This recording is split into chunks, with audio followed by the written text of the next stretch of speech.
All right. Welcome, everyone. Today, we're jumping into a really insightful article by librarian and blogger Aaron Tay. It's all about a major shift in how AI is being used for academic research. He argues that we're finally moving past just getting quick, simple answers and heading towards something much, much more powerful. Let's dig in. So, here's what we're going to cover. We're basically going to follow the author's own journey, starting with that initial hype around AI search, then the disillusionment that set in for serious academics, and then the big breakthrough that kind of changed his whole perspective. From there, we'll map out the new landscape of tools and see what the future might actually look like. Okay, first up, let's set the scene. Just a couple of years ago, this new wave of AI tools came along, and they promised to completely change how we find information.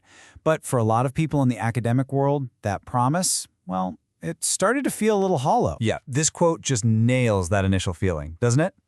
Back in 2022, tools like Elicit and Perplexity felt like absolute magic.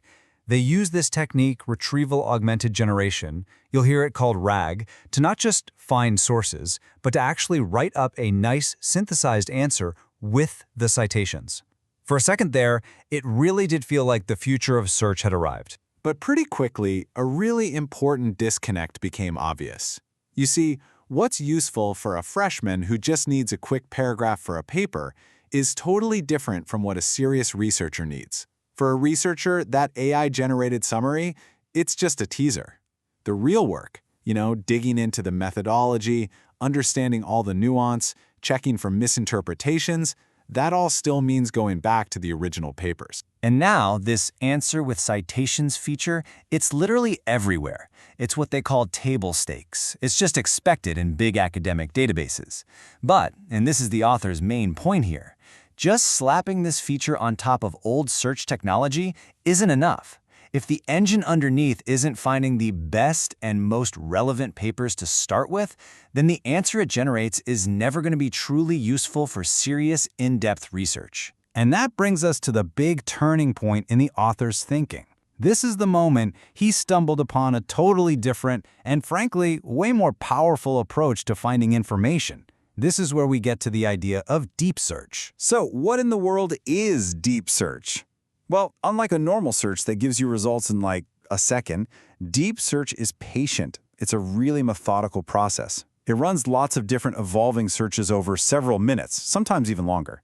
It'll mix keyword searches, semantic searches, citation chasing, and, this part is crucial, it uses a powerful large language model as a kind of expert relevance judge to sift through everything and rank the absolute best stuff. And this slide right here shows that core trade-off perfectly. Quick search is all about instant gratification. You type something in, you get a fast answer.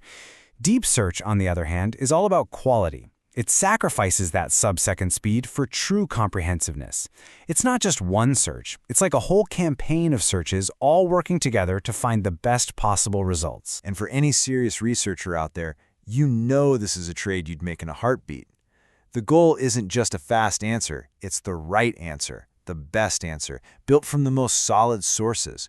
When you're in the middle of a big literature review, waiting a few extra minutes for results that are just measurably better, that's not just a nice to have, it's absolutely essential. Okay, so with this new idea of deep search in mind, the author proposes a really helpful framework to make sense of this whole new world of AI search tools. It's actually a pretty simple, but really effective way to categorize what's out there. And here it is, the 4 quadrants of AI search. It's pretty straightforward. The horizontal axis, left to right, goes from tools that only find sources, that's retrieval only, over to tools that also generate answers, that's the RAG side. Then the vertical axis separates the fast, quick search tools on the bottom from the slower but more thorough, deep search systems on top. So this bottom half of the chart, this is where the tools we're probably most familiar with live. Over on the bottom left, you've got your traditional search engines like Scopus.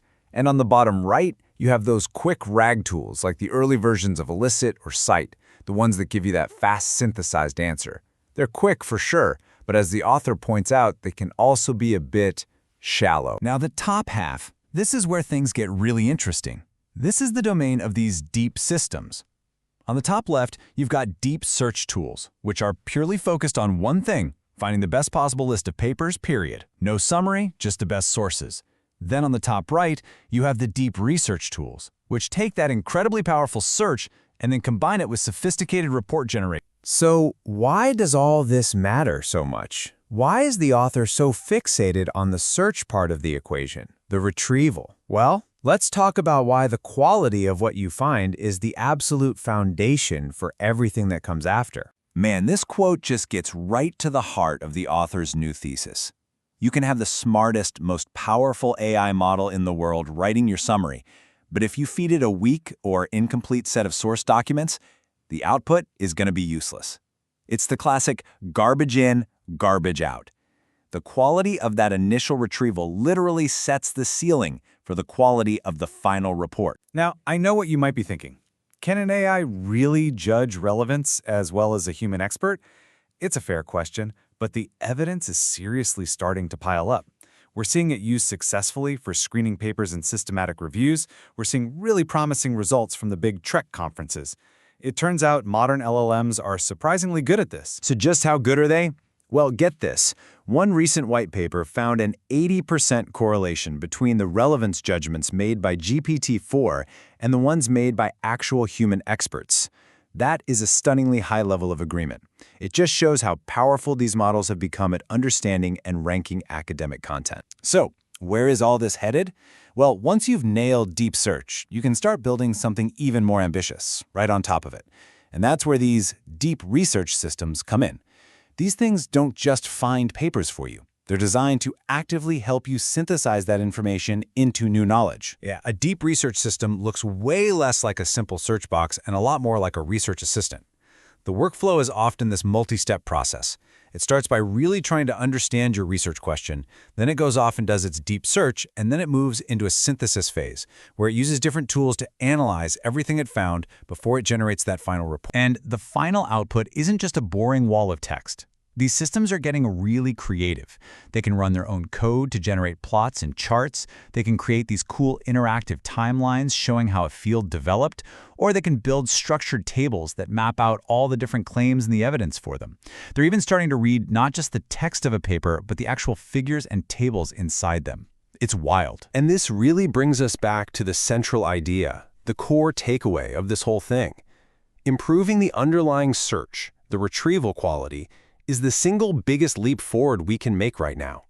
Because even if you totally ignore the AI-generated report, a powerful deep search engine still gives you a much better starting list of papers to read yourself. Better retrieval is a win for absolutely everyone. Which leaves us with this huge, powerful question for the future. We've pretty much established that deep search is a game changer for finding existing knowledge.